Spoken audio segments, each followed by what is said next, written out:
When using provisioned throughput in Azure Cosmos DB, you can choose between manual and autoscale throughput. Choosing the right setting will help you optimize the cost and performance of your workload. With manual throughput, you set a static number of RUs that you need for your workload, and you can manually change it as needed. With autoscale, Azure Cosmos DB automatically scales your RUs based on your workload within an instant 10x scale range.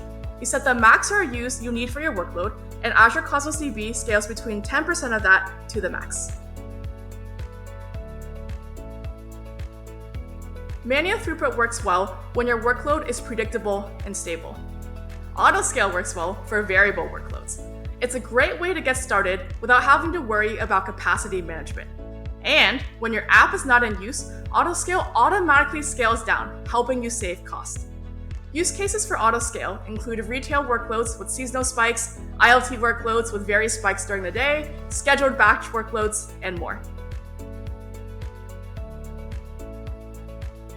If you have an existing workload, we can analyze it to decide if manual or autoscale would work better. We'll use the Azure Monitor metrics and the normalized RU consumption metric. Normalized RU consumption is a value between 0 and 100% that represents how much of your RUs you've used.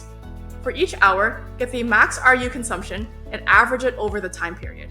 If the average is less than 66%, your workload is variable, so autoscale would be more efficient and cost-effective.